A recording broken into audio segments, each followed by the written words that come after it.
పశ్చిమ గోదావరి జిల్లా పాలకొల్లు నియోజకవర్గంలోని యలమంచిలి మండలంలో రాష్ట్ర మంత్రి నిమ్మల రామానాయుడు పర్యటించారు. ఈ పర్యటనలో భాగంగా సుమారు 2,70,00,000 రూపాయల విలువైన అభివృద్ధి పనులకు ఆయన శంకుస్థాపన చేశారు. ఈ కార్యక్రమంలో మంత్రి రామానాయుడు మాట్లాడుతూ అభివృద్ధి మరియు సంక్షేమం రెండు కళలా సమానంగా ముందుకు తీసుకెళ్తున్నామని తెలిపారు.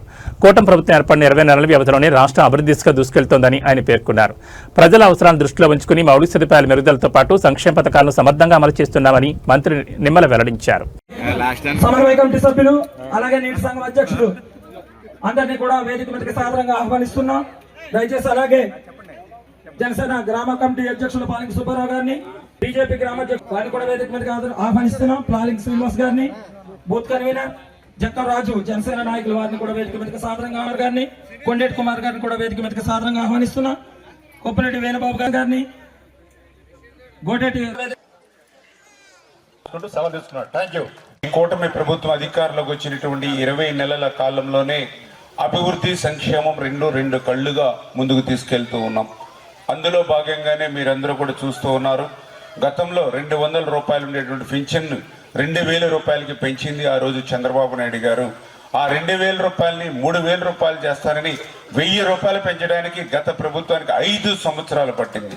కానీ ఈరోజు ఆ 3,000ని 4,000 రూపాయలు చేస్తామని ఏదైతే చెప్పామో, మనం ఎన్నికైనటువంటి మొదటి రోజునే 4,000 కాదు కదా, చెప్పిన నాటి నుంచి 3 నెలలకి 3,000 ప్లస్ 4,000 7,000 రూపాయలు మీ గడప దగ్గర ఈ ప్రభుత్వం అందించినటువంటి పరిస్థితి.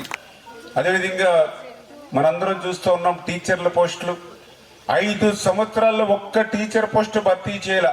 కానీ మనం అధికారంలోకి వచ్చినటువంటి మొదటి సంవత్సరంలోనే 16,300 టీచర్ల పోస్టులు భర్తీ చేశాం. అదేవిధంగా తల్లికి వందనం కింద ఎంతమంది పిల్లలుంటే అంతమందికి. గతంలో కూడా జగన్మోహన్ రెడ్డి గారు పాదయాత్రలో చెప్పారు, మీ పిల్లల్ని బడికి పంపితే 15,000 రూపాయలు ఇస్తామని. ఆయన సతీమణి ఇంటింటికి వెళ్ళి చెప్పింది. ఒక బిడ్డని బడికి పంపితే 15,000, 2 బిడ్డల్ని బడికి పంపితే 30,000 రూపాయలని. కానీ అధికారంలోకి వచ్చిన తర్వాత మాట తప్పి మడమ తిప్పి ఒక బిడ్డకి మాత్రమే 13,000 రూపాయలు ఇచ్చి రెండో బిడ్డని రోడ్డు మీద పడేసినటువంటి పరిస్థితి.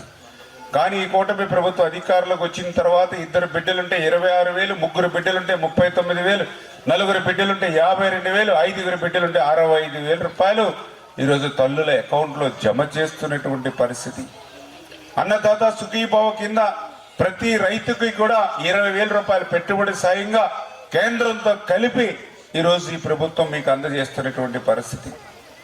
అదేవిధంగా మా మహిళా సోదరీమణులు ఆర్టీసీలో ఉచితంగా ప్రయాణం, టికెట్ లేకుండా మీరందరూ కూడా మీరు ఆర్టీసీలో మీ పుట్టింటికి, అత్తోరింటికి, ఆడపడుచులింటికి, గుళ్ళకి, చర్చిలకి, బళ్ళకి, అన్ని చోట్లకి తిరిగేటువంటి విధంగా ఆర్టీసీలో ఉచితంగా టికెట్ లేకుండా ఈరోజు ఈ ప్రభుత్వం మీ అందరికీ కూడా అవకాశం ఇచ్చి